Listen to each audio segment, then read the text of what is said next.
Ladies and gentlemen, boys and girls, men and women, non-conformers and non-believers, gender X and gender equals, welcome to Eat the Storms, the poetry podcast. My name is Damien B Donnelly and I am your host and producer today on Spotify, Apple, Anchor, Google, Breaker, Podbean, Player FM, Radio Public, Overcast, Pocket Cast, Castbox, Podcast Addicts and iTunes. Thank you so much to the listeners for tuning in on any of those platforms for another fantastically diverse and international show that we've got lined up for you today. It has been a busy week for your host and producer as, along with my fellow Irish poet Eileen de Prayer, we launched our conversational poetry pamphlet last Sunday night called In the Jitterfritz of Neon, which was published by the Hedgehog Poetry Press. Last week we headed to Belfast to pick up our pamphlets on Thursday night and we recorded our launch show there in the very fabulous company of Gaynor Kane, Karen Mooney and Kathy Carson, where we shared hotels, drinks, recordings, laughter, dinner and the following morning a mini tour of Queen's University and the Ulster Museum. So a huge thank you to those three queens of Northern Ireland, and if you want to find out more about our conversational poetry pamphlet, check out today's blog posting on www.eatthestorms.com. Now today, as I've said, I am delighted to welcome 5 more guests to Eat the Storms, 4 first-timers and 1 very welcome returning guest. We have 2 trips to the United States, 1 to the United Kingdom and 2 ports of call here in Dublin in Ireland, with not only a diverse range of accents, but also a diverse range of depth of exploration of life's often harsh experiences. But I trust that you, the listeners, know this podcast well enough to know that this here is a safe space provided to writers to come and share their work. So, settle back, pour yourself a cup of tea, a glass of wine or a cheeky brandy, and I hope you enjoy the show.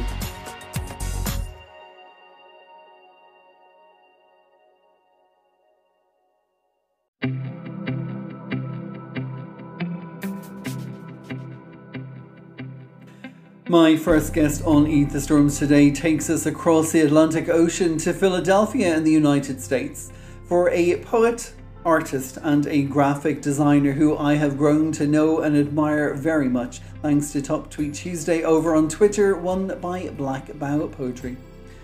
His poetry is often about pop culture, imaginary landscapes and personal history which have appeared in Green Ink Poetry, Cape Magazine, Punk Noir, Drunk Monkeys and was recently Pink Plastic House's Poet of the Week in early January 2022. Taking time out from working on his first chapbook, Playing for Keeps, Playing for Sleeps, I am delighted to hand you over to Jesse Miksic. Hi Damien, and thanks for having me on Eat the Storms with your other brilliant guests. It's really a privilege. My name is Jesse Miksic, and I'm going to read a few poems about video games. This is not the only kind of poetry I write, but some of my major concerns overall are play and exploration and the flow and boundaries of imaginary spaces and dream worlds, so I thought video games was a good theme for a selection of poems. So the first poem I'll read is about the erotics and choreography of just being a gamer in general, whether you're at a console or a video arcade cabinet or whatever. It's a very visual and tactile and manual dexterity kind of experience. So I'm trying to kind of capture that in the poem. It's unpublished at the moment. This poem is called Player's Romance.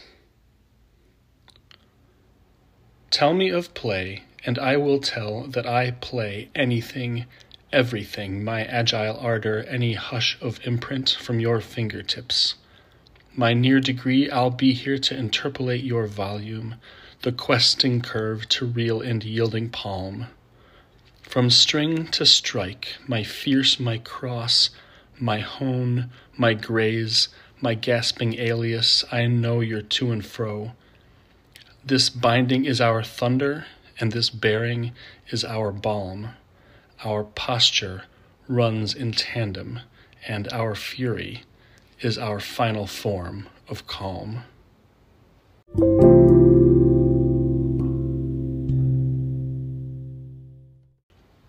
Okay, so the next one is a little older, originally published in Queen Mob's Tea House in spring 2018. It's actually sort of an epic 4-poem cycle about a mythical journey inspired by a particular famous video game series, which you can probably work out from the references if that's your kind of thing, but the poem should stand on its own too, so I'll just jump right in. This full cycle is called Monomyth Duelist Triforce Tetrad. The first poem is called I'll See Myself Out. O time-bound breathing avatar, you, cardiac boy, heart rent in twain, you trace the land bridge, you walk into the waterfall, you throw yourself at fashioned stone to move it through the dark. This was called young, this was called then. The dream procedures, softly sung, are echoing again. The next poem in the cycle is called Lost Woods. These trees that seem rooted in sallow air are evenly spaced, but there is a depthless depth here. A small plot set at intervals, a dead grove to pass through endlessly.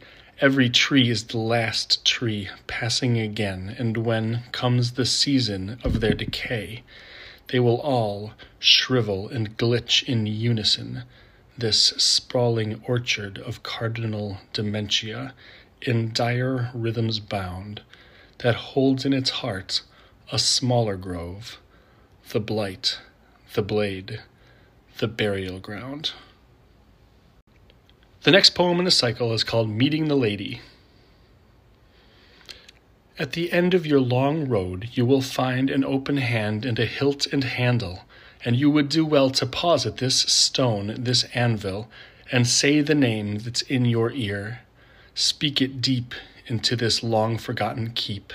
Your path has left you here alone, a supplicant, the gate, the steel, the stone, and in your ear a blade song sorting Lee from ward and four from rear, and when their gut gives up the key and suffers you to stand, please don't forget the other names unspoken and that other open hand.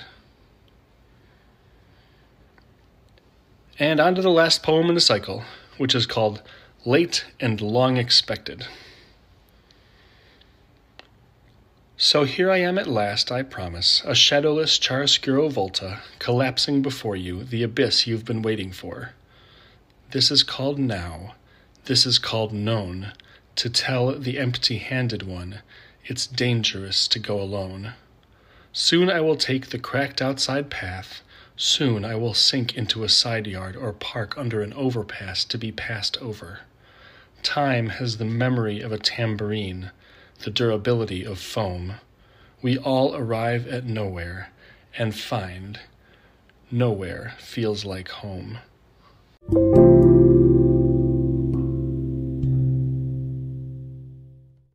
Okay, thanks for sticking with me so far. For my last poem, I'm going to read another long one, I guess, about being a punk kid at the beach and staying out late to go to the arcades. The arcades were wild and ecstatic and dangerous secret worlds back in my day, and I have some good stories from those nights, but I suppose I'll let the poem do the talking for me, unless you really want to have a conversation about video arcades in the 90s, in which case, get in touch with me on Twitter, I guess. But for now, I'll spare you and let the poem tell the story. This one's going to be the center peak of my first chapbook, if I ever get around to getting it published.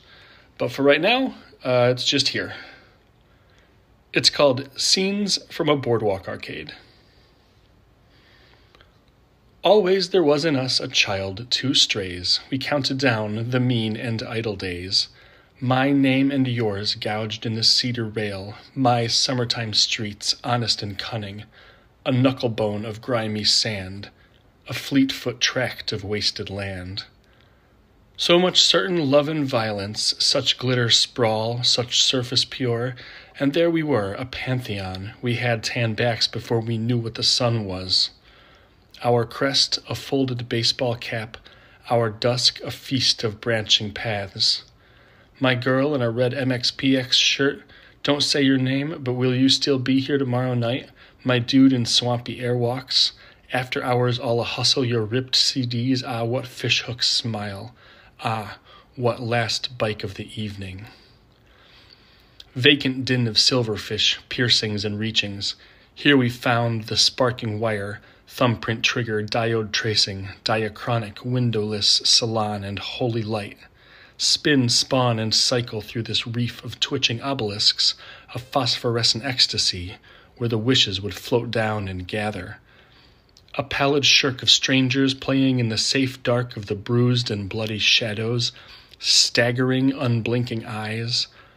A wallet chain, jacket thread, fake gun, recoil, rail shooter, short life, coin return, new arrival, ancient high score laced up tight. We surfed the black scan line expanse, all fingered up and looking for a fight. Till suddenly it fell upon us, mean and dim and bright. From the Wonderland front arch you'll see the whole blue empty, unpeopled extension, like an empty bandstand, like the sound of the waves. A closing time, a breaker on the shoreline, all a wash of lighter heads and heavy steps. That's how it is at the last pier, at the hour receding in the breathless ache of morning. It's the voice of old gray daylight, counting down to autumn. In the ground salt, sliding panel, morning, Jersey air. Thank you for listening.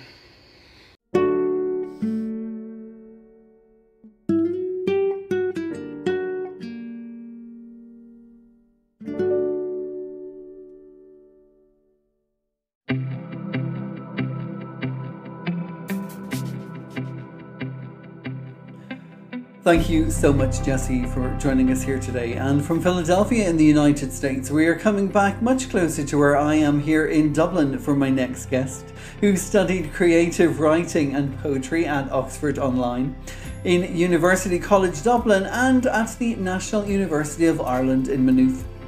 I am sure you will recognise her name from having won the Jonathan Swift Award and also being presented with the Deirdre Purcell Cup at the Martha Edgewood Literary Festival. She has been shortlisted for the Frances McManus competition, and her short story Tattoo was broadcast here in Ireland on RTE Radio 1. With a recent Masters in Creative Writing from Dublin City University, I am so happy to welcome for the first time to Eat the Storms the brilliant Doreen Duffy. Thank you so much, Damien, for giving me this opportunity. Like many poets, I write from my lived experiences. Good and bad, they seem to influence my writing. My first poem is called Homesick in the Netherlands. The time when I was 12. Homesick in the Netherlands. As a child, I was amazed they spread mayonnaise on their chips. The mother woke at 5 to get her housework done before her day began. From behind the newspaper, the father always looked annoyed. I mostly stayed upstairs, or at least I tried, even though I hated that attic room. Felt cut off from the rest of the house. I was homesick. The long walk towards busy city streets showed me water where footpaths should be. Words floated past, their sound and shape nothing like home to me. I followed the older girl, just far in front enough to let me know my presence was unwelcome. I thought I'd lost her once on the way home, until her face, set like an ugly stone, glared out of the shadow of a grey shop doorway. She made me cry. The father lowered his newspaper when he heard us tumble in. He saw my tears, wiped them with his hand, left warmth against my cheek. You are homesick, yes? I stared at the floor. Sit, sit, we will talk. Ask me something. What would you like to know? My throat was clogged with silence. I chewed my lip, licked the salt inside. My tears dried cold before I spoke. Do you like living in Holland? His fist landed first on the table and then on his knee. "This," he shouted as he jumped to his feet. "This is the Netherlands." My head jerked backwards, my mouth opened wide, swallowed his anger till it filled my insides. The conversation was over. That night in the attic room, I realised the father, he must be homesick too.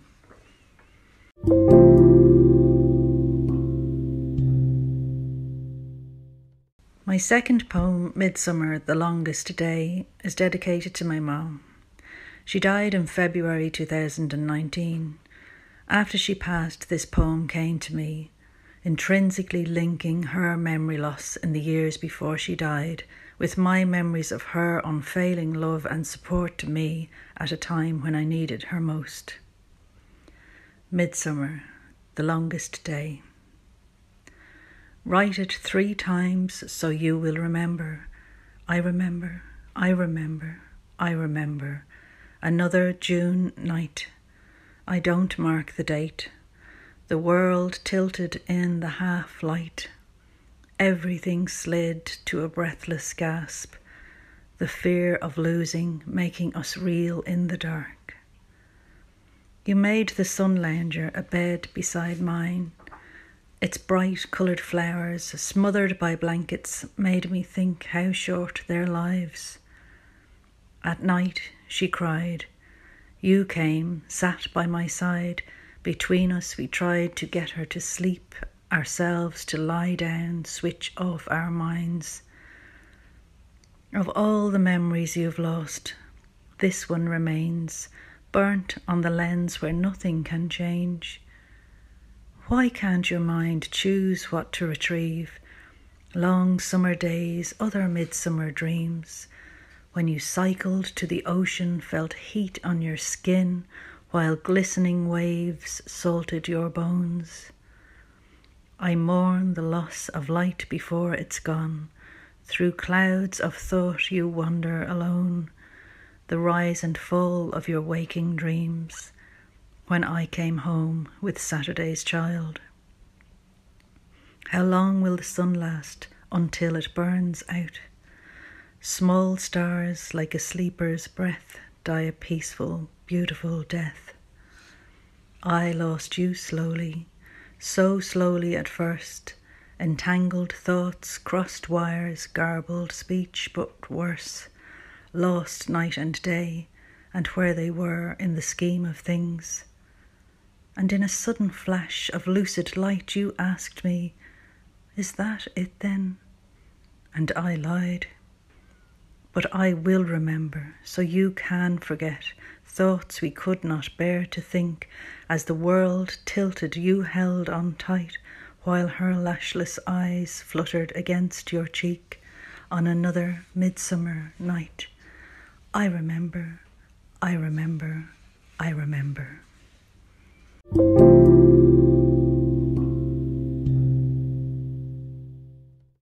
My final poem is called I Am Awake Now. Like many people, I've had times in my life when fear got into my head. My problem has been asking him to leave. He's a bad tenant, pays no rent and wrecks my head. But I'm working on it, finding ways to try and evict him, or at least make him live by my rules. I am awake now.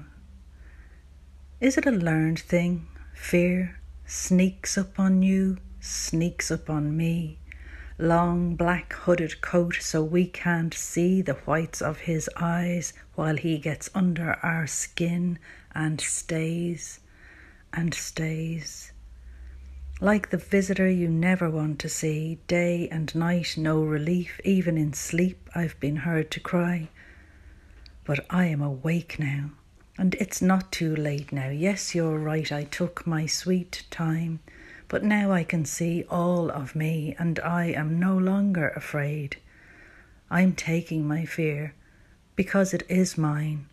It's been mine forever. I don't know why I tried to lay it down, to put it away. That made it stronger. That made it stay. I am awake now.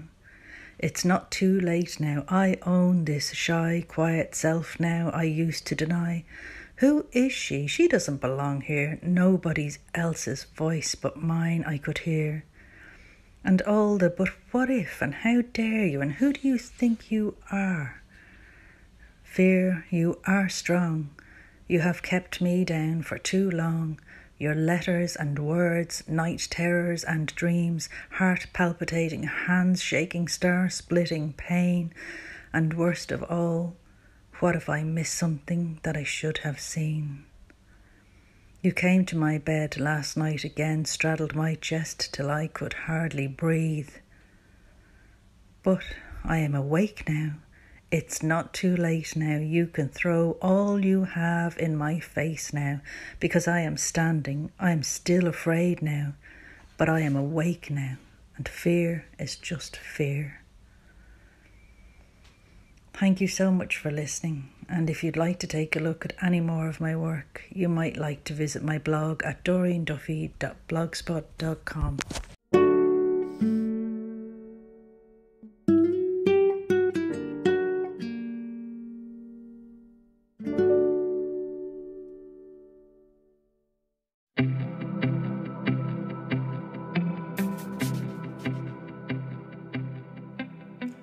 My next guest on Eat the Storms today is definitely no stranger to the podcast, as I believe this is possibly her third visit to the show, having formerly been on sharing work from her collections as diverse as Bad Mummy Stay Mummy, Just to the Right of the Stove, Alcoholic Betty, and Was It Rape, to name but a few.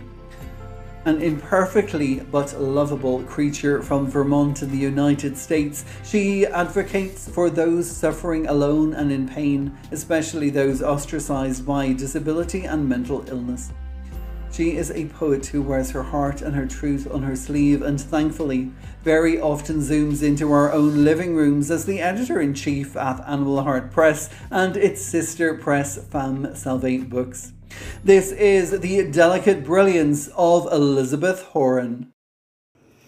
Hello, loves. Elisabeth Horan here at E. Horan Poet. Some of you know me as Ellie, Liz, Elizabeth. I'm so happy to be at Eat the Storms one more time. Thank you, Damien Love, for including me. It's a massive honor to always be among such brilliant artists as you host on this show, and you are just my shining emerald star in the sky. So I have some poetry I'd like to read for you tonight. This is from my book called Was It Rape? It was originally at Rhythm and Bones Press, and when they fell apart, it was homeless, and now it's at Femme Salvate. And I'll just read you a few poems from it. I wrote this book in honor of Christine Blasey Ford, when she testified in front of the Supreme Court and the country and the world about the sexual assault that happened to her at the hands of Brett Kavanaugh and others, and then watched in horror as he was elected to the Supreme Court. And so this is my tribute to sexual assault survivors all over the world who were not believed, not listened to, or didn't have or were too in fear of coming out in to protest, right? Thank you. The first one is called Was It Rape? This is the title poem. He did this, I know, a penetration. No insertion, but some kind of tongue and lips, and oh God, so vile. Did I want it? Did I ask? Did my hips betray my mind? Did the drinking earn the crime? Did young blushing cheeks belie a want, a perversion, deserve the panties down around the ankles, a betrayal ground? Is it rape if no one hears you? Is it rape if he didn't kill you? Is it rape unprosecuted? Is it legitimate pain if he did not impregnate you? Is this real if I write about it, or if no one reads it or tweets about it? Am I a victim or a liar? Am I a girl who asked for it? Am I a woman burning in shame? Am I a woman burning in pain? A slave, forever fucking slut-shamed? Or am I on fire.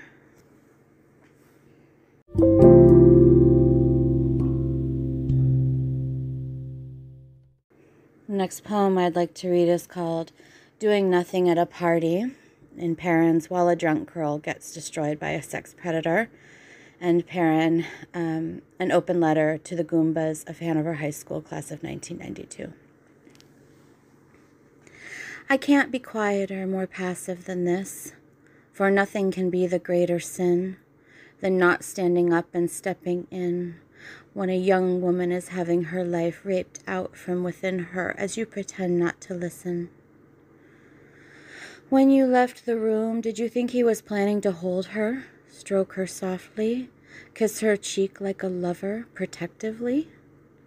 That he'd only take a peek at her pert little chest and not go so far overboard like the rest of the world knew he would? Did you know that when she passed out, it was you she was groping for, hoping for? Her sweet-lipped, baby-hued kiss meant for you. But you didn't want her. Okay, I get it. That pain still bruises me black and blue right in the eye, like that cigarette where you branded me. Another letter, another day. There could have been a better way. A more humane way to make her see what could have been than stand by as a different man violates her body and breaks her so violently she still hasn't found all the pieces so many years later from the wreck around her on that wretched floor, which doesn't ever fall away no matter how hard she yells at it. Why will it not just give up and drop away beneath her seismic feet? Give this woman her chance with bliss.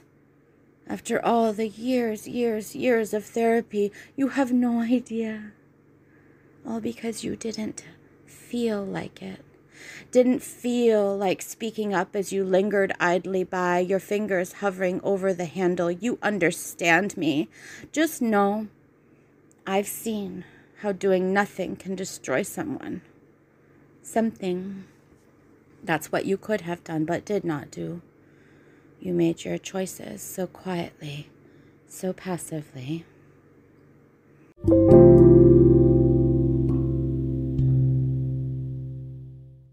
This poem is called The Morning in Reverie. Nothing happens much more suddenly than the death of a spirit. Shall I not want of nothingness, of started over brokenness? Does thou wish me harmed so viciously, badly, that you would scar me righteously? This in God's domain? I'm heaven's claim to fame, your Lucifer's kiss, snake tongue lick, your Luther's KK killer, Knoll JFK sniper. Let peace on earth reign in her dirt. My blood, she soaks in the oceans. My eye patch comes from her birch bark wrappings, and singing clear, I, in frosted morning hollows, the tweet of birds' triumphant trial, or night's purple murder trustees, they sound the morning in reverie. Who else can she be but me? Right. And I'd like to read this one. It's called Impatient.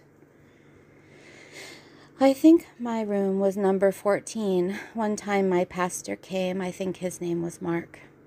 He came to visit, I suppose to bless me, and the nurses, they asked me, may he come in? And I didn't know what to do, so I said, no, he cannot.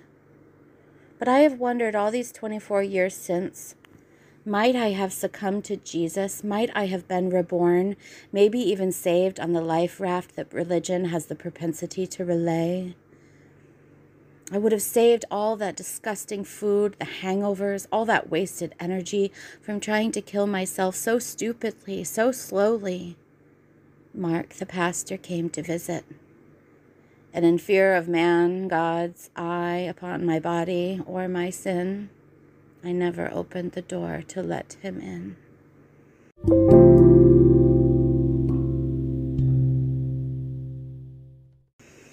And I'd like to end with one that gives us some kind of, this one's called as an old woman satisfied. Life for this discrepancy treaty, in theory, make a change, tear the misfit apart, build a cantilevered teen fort which props her up. Blair Witch, death and panicking, pretending above ground, under sky. Nothing here is unthinkable, except dirt, except sin, except some proper joyous beginnings, proper sex positionings, not jammed into a couch. Head cocked sideways, neck broke, akimbo baby, 16, legs out, splayed, highway paint, drying tire track shapes. V-shape honing towards a freight train, fate, mistake, took what was not takeable, not able to talk about this anymore, not proper for Mum's dinner table. Easier in the oaken hideaway where words lift me up then become balloons, float me away, away from the torn jeans, simple discarded teen, above good parson's burial ground, under God's care, a heavenly skyfall. Shall she not ask why? Ask, for what reason other than her grow season abounding? Never allow the other way around, reliving out any more such things until, as an old woman satisfied, I die. And the last, and this was my tribute to Elisabeth, from the the novels, what was it? Don't Kick the Hornet's Nest, right?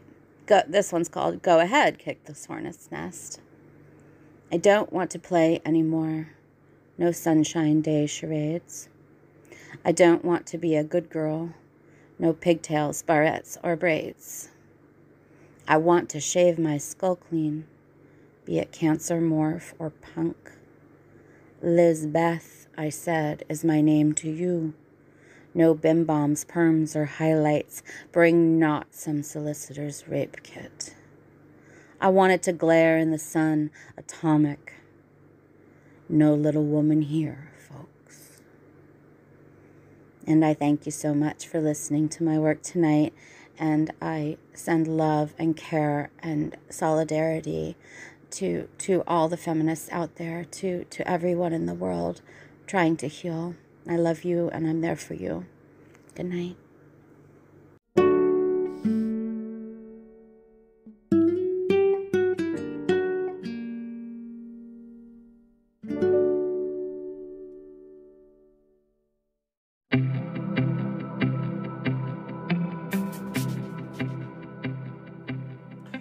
Thank you so much, Ellie, for joining us here today. Sending love from me here to you there.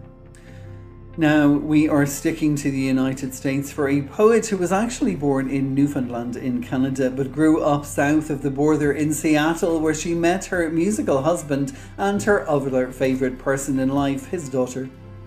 Thankfully for us, who are already aware of her brilliance, her chapbook will be published this year by Iceflow Press, called Talk Smack to the Hurricane. Yes, that is its excellent title. You may recognise her work from Anti-Heroin Chic, the American Journal of Poetry, or from the anthology from Black Sunflowers Poetry Press in the United Kingdom. With a background as a teacher, activist, receptionist, and a newsroom graphic designer, she is now happy to see what comes out on the page. For our final stop today in the United States, this is Lynne Jensen Lampe. My name is Lynne Jensen Lampe. I live in Columbia, Missouri, just about in the center of the United States. Thank you, Damien, for inviting me to read these poems, and thanks to all of you for listening. This first one is an abecedarian called 26 Letters Refused to Whisper. The inspiration is from a couple of lines from Anna Akhmatova. As for saying goodbye, we don't know how. Shoulder to shoulder, we keep on walking. As for saying goodbye, I know how, but don't want to surrender to these changed lives and cautious moments. COVID-19, death-o-matic, that's what I call you. A period jabbed into the heart of a sentence. Each day I look out my window and see failings instead of sunlight. Feed the fire, you say, girdle the tree. Hear me, gentle words conceal injustice. Beg the dead, remember the caught, prepare with spirit. Janet and Molly are both dead, yet I keep on, certain of false shame, new abuse, life fucked up, mistaken, scared, nothing to blame and everything to undo. Out of hope, yet I praise each hand used to end fear. Quell my fear, rebuke the distressing of America. So many dead people. The Pope reads obits, aborts his homily. Verse born vagrant, untold, unhandsome. What is my prayer? Cure xenophobia, more contagious than any virus. Yes, America, awaken to respect. Count and tend our identities. 0 hour is now.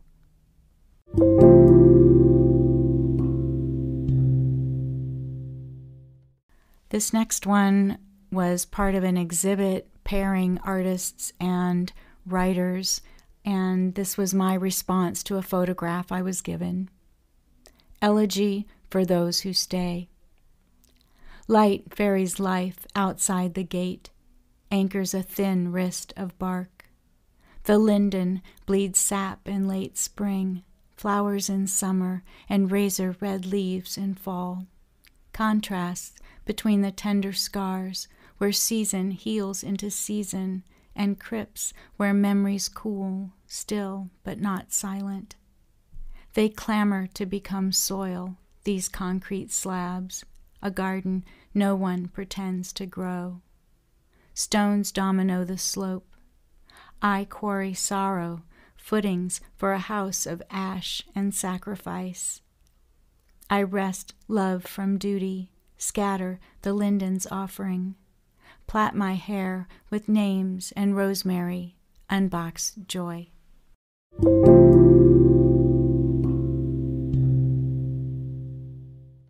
The tutorial. Plastic bouffant wig for me. Vidal Sassoon 5-point cut for her. Mama tunes out Twiggy, wriggles into girdle, half slip and bra. We both watch her face in the mirror as she angles white pearl across her lips, dips a little brush in water, then shadow, purples her lids with Mary Quant. Mama slips into the blue sheath, pats powder on her nose and chin, snaps the compact shut. I dig through my shoebox of Avon samples, inch-long tubes of grease and sunrise, reds, corals, magentas, pink frosts. She spritzes topaz inside each wrist, hers and mine. I want what I can't yet name. I want her glamour. I want her. She pops on white oval shades, grabs the keys to the Corvair, rubs my kiss from her cheek with spit and a thumb.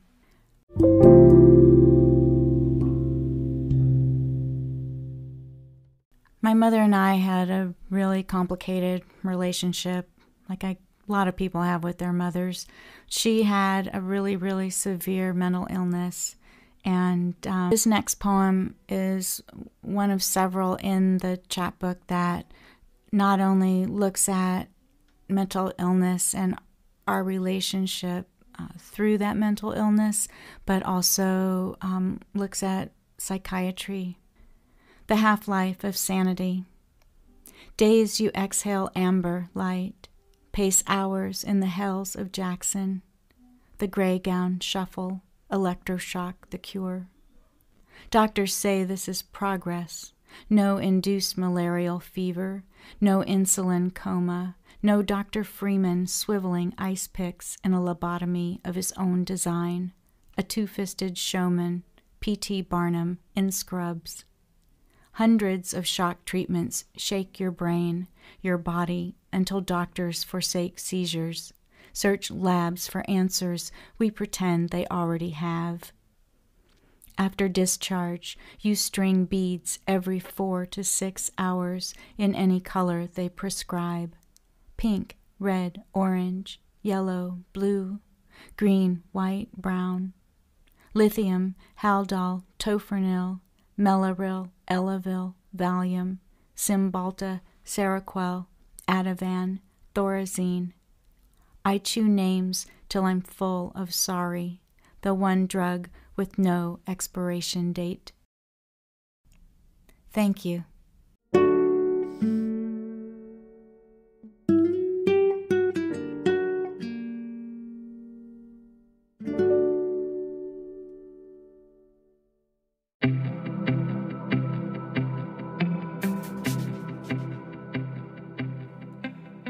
For my final guest today on Eat the Storms, we're heading over to the United Kingdom for a man who needs to be capitalised when it comes to support and building platforms to highlight the work of other poets. He is the creator of I Am and After, which you will find links to in today's blog post over at www.eatthestorms.com.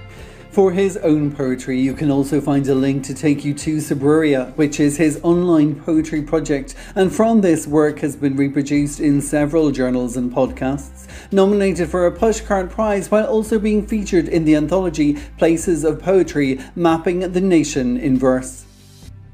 With some tough themes to share, as I mentioned at the beginning of the podcast, but I know that you, the listeners, are used to the diversity of accent, topic, and the depth with which we dive here on Eat the Storms. So now, dear listeners, allow me to put you in the expert poetic hands of Mark Antony Owen. Hi, Damie, and hello to listeners of Eat the Storms.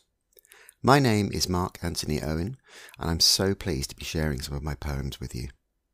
If you like what you hear, you'll find a link to my author site in the show notes. It'll take you to Subruria, where you can read and hear me read more of my poems. You'll also find links to I Am and After, two of my other poetry projects. I'm going to start with my poem Windmill Hill. It's one of 9 poems I pinned to the Places of Poetry website a few years back, and one of only 200 or so to be selected for inclusion in the anthology Places of Poetry, Mapping the Nation in Verse. No small feat, given that more than 7,500 poems were pinned to the project by writers from across Britain. Windmill Hill. They used to graze horses here, until mistreatment took them to pastures new, paved the way for this grassland's luscious mane. Left behind, saddle-leathered by leaf fall, the reverse braille of their hooves. Their whinnying bequeathed to ambulances, chasing like colts across town.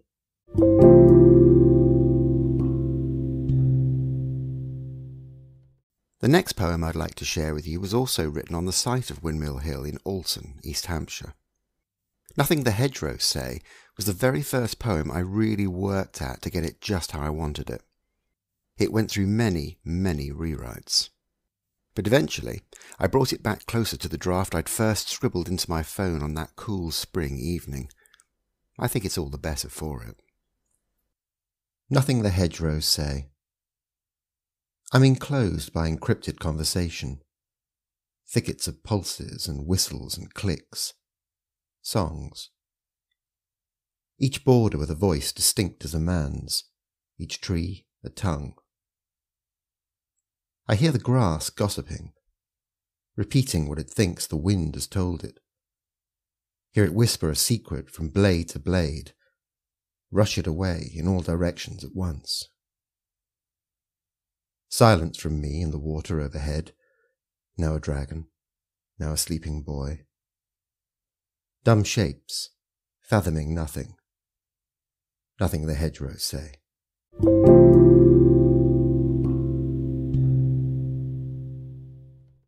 Now, if you've followed me on Twitter over the past few years, you'll know that Subruria is about more than pastoral musings. It also contains a lot of poems with a more domestic feel, so the next 2 poems speak to the suburban rather than the rural. My poem, A Designated Public Place, was fashioned from various scraps of notes made in my phone over the course of a couple of years. It was partially, and publicly, workshopped on Twitter, where it proved rather popular. A designated public place. You are in a designated public place, watching a thin stegosaurus of bunting get battered by the wind.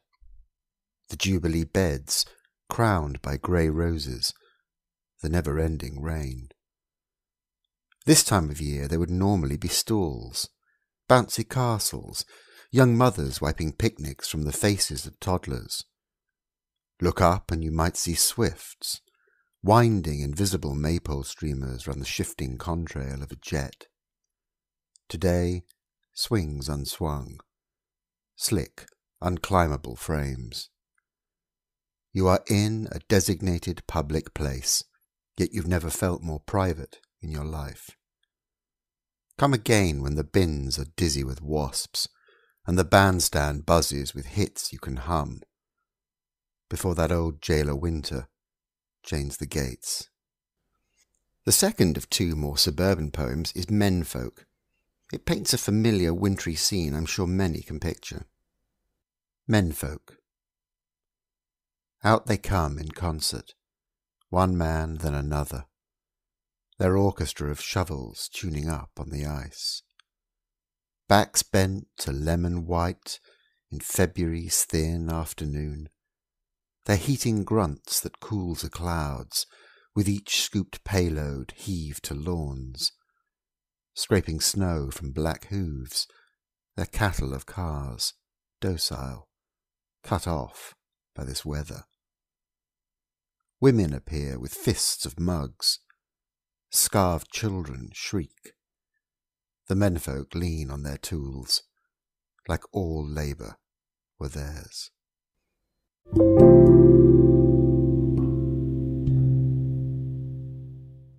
There is a third strand of poetry threaded throughout Suburia, which is deeply personal. It deals with my relationships to those who were, and are still, close to me. Tom and Jerry and Me and You is one such poem, a recollection of my paternal grandfather written several years after his death. In it, I tell my then 4-year-old daughter that she'd have loved her great-grandfather. Tom and Jerry and Me and You. I wish you had known your great-grandfather, my granddad, stubbed out by 30 years of smoking and lying about it. Anyway, he loved Tom and Jerry. I remember his cigarette wheeze, how he'd laugh at the pair and fold in two whenever Tom got smashed in the face. He fought in a war. Grandad, not Tom. Actually, Tom did fight a war. Your great-grandfather's name was Thomas. Tom, as your great-grandmother reduced him. Jerry did terrible things to Tom. There are war stories of him, punching through doors to escape the memories of men he served with, men he saw killed. Yet the Tom I knew was a pussycat.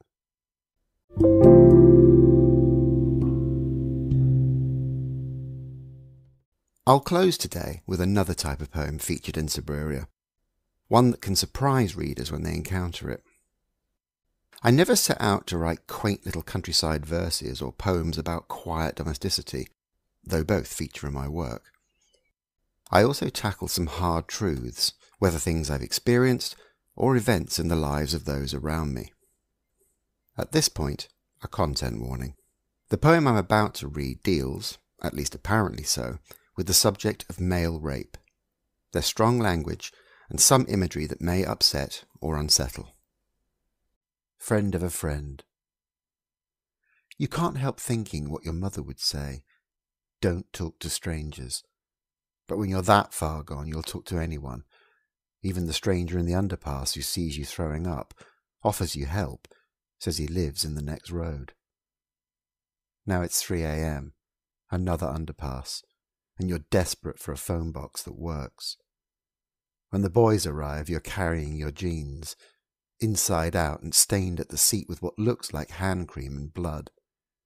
You say you were attacked. Later, safe and sobering, you can hear them downstairs, drunk on plans to fuck up this faggot. Tomorrow you will shower. Come clean to them. Come out to them. Confess that he was your first. You just keep thinking what your mother will say. Thank you so much for listening. And thank you, Damie, for inviting me to be a guest on the wonderful Eat the Storms.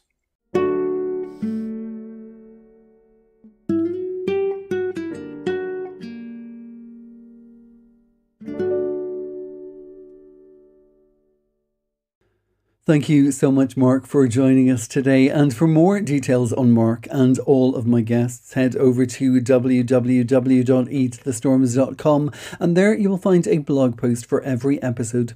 This was episode 9, season 4.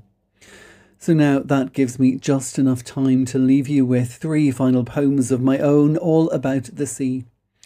This first poem is dedicated to Gaynor Kane, Karen Mooney and Kathy Carson, who I met for the first time in Belfast in person on the 20th of this month, along with Eileen de Boer. It was actually Gaynor who invited me in 2020 to take part in the East Side Arts Festival as part of the Women Aloud Northern Ireland. She gave each poet a song, and you were expected to write a poetic response to that song.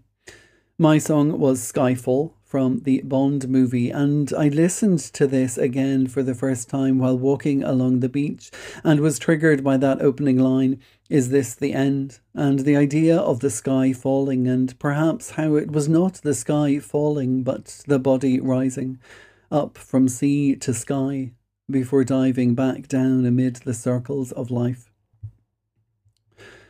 This is called Sea and Stars, after Skyfall by Adele Atkins and Paul Epworth.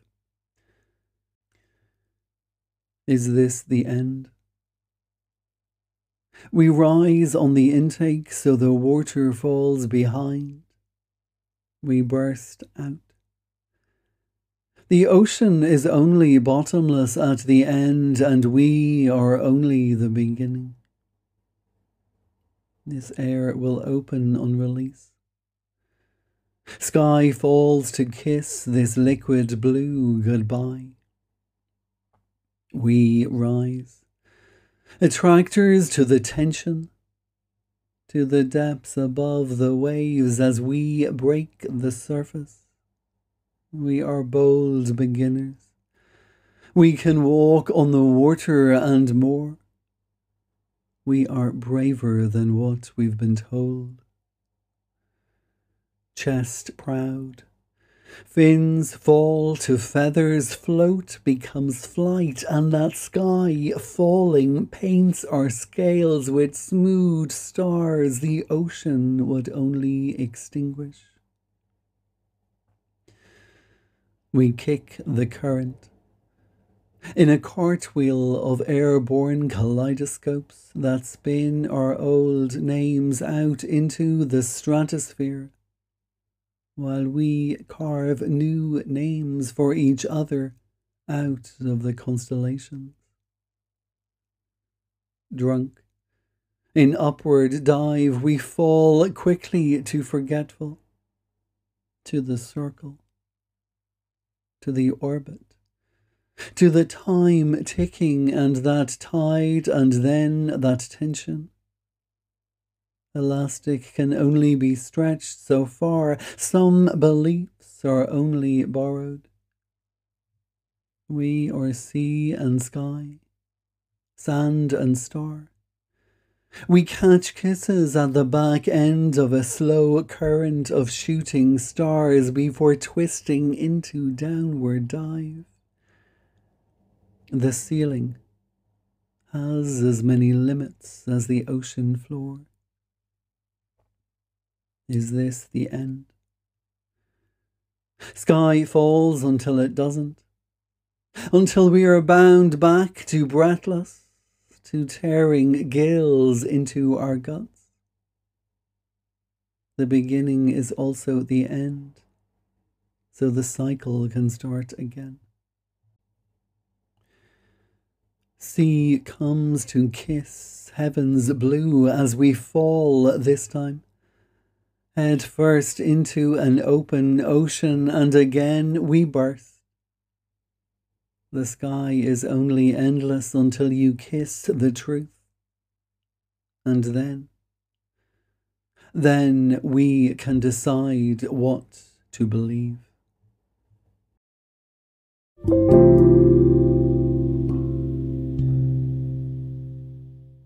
My second poem appeared also in 2020 in Black Bough Poetry's Deep Time Volume 2, and if you recall how enthralled I was by Volume 1, then you will realise how blown away I was to have my own poem in Volume 2. A side note here to say that this coming weekend is the submission period for Black Bough Poetry's Christmas and Winter Edition Volume 2, which will be out at the end of the year. So get your jingle onto the page, because Matthew M.C. Smith and his sub-editors and tiny elves M.S. Evans and myself are waiting for you to submit up to 3 poems on Christmas and winter. Now back to the sea. So this poem is not full of jingles, and it stems from my experience with panic attacks, or more precisely, coming back up afterwards. This is called Up for Air After. Diving is not that difficult. I've held on to trickier things over time than just this breath. Diving is not what's difficult. Not that descent into darkness. It's the light that blinds, the sun that burns. Diving is not that difficult. We swim into silence. Current cuts movement. We make moments of a sunken stillness and surrender. There is nothing shocking in surrendering. It's not diving that's difficult, but climbing back up, breaking out, letting go of being held, of being weightless. Diving is not that difficult. Difficult is letting go of the fear that you'll have forgotten how to breathe.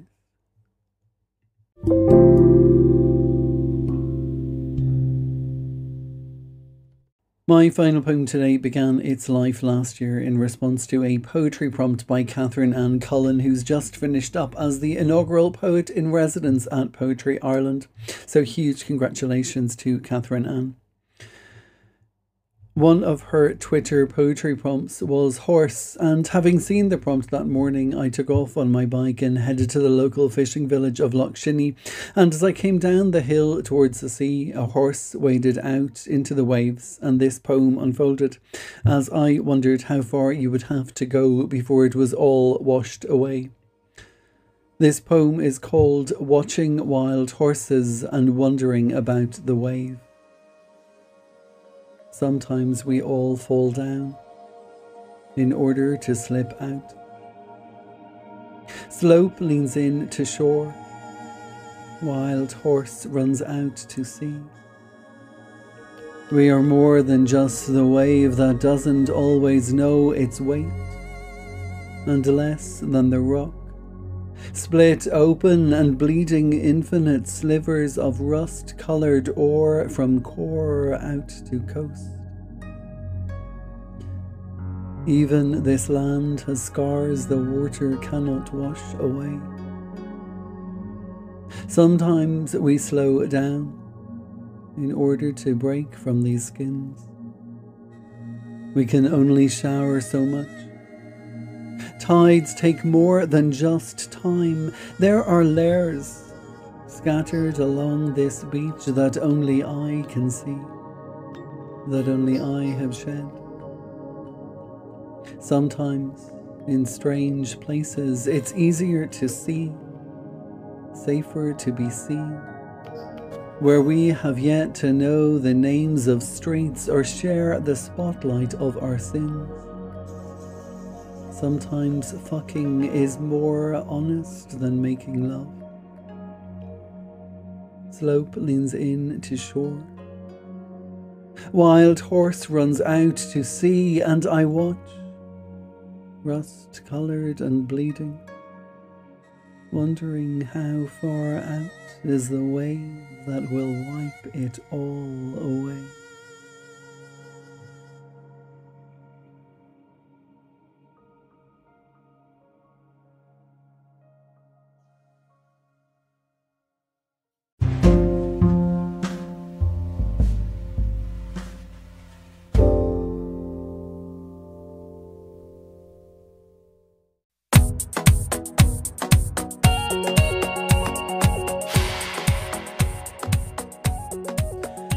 Ladies and gentlemen, boys and girls, men and women, non-conformers and non-believers, gender X and gender equals, we've reached the end of another episode of Eat the Storms, the poetry podcast. My name is Damien B Donnelly, and I've been your host and producer of today's show, or tomorrow's show, or whenever it is that you've tuned in to listen, whether that is on the podcast platform of Spotify, Apple, Anchor, Google, Breaker, Podbean, Player FM, Pocket Cast, Overcast, Castbox, Podcast Addicts, or iTunes. Thank you so much to you, the listeners, for tuning in, and of course a huge thank you to my guests on today's show, who were Jesse Miksic, Doreen Duffy, Elisabeth Horan, Lynne, Jensen, Lampe, and Mark Antony Owen. As I said earlier, for details of all of my guests, in order to find them on social media, to follow them, to check out their blogs, to buy their books, or even wear their t-shirts, then please head on over to www.eatthestorms.com, where you will find a podcast listing with a blog post for every episode. This was episode 9, season 4. As a cheeky side note, on that same blog post you will also find a listing if you would like to pick up a copy of the latest conversational poetry pamphlet in the Jitterfritz of Neon, published by the Hedgehog Poetry Press and co-written by Eileen DePuer and myself, Damien B Donnelly. I know, cheeky, but it is my podcast. I would also like to say and mention a huge thank you to purpleplanetmusic.com, where I find the backing music and some of the music that accompanies some of the poems to give them just that little bit of extra dimension. Okay, that's it from me for another week. I will be back with you again next Saturday from 5 p.m. on your preferred podcast platform with new poets, new voices, accents and journeys for you to be taken on from the comfort of your armchair, all to make sure that you, as always, stay bloody poetic.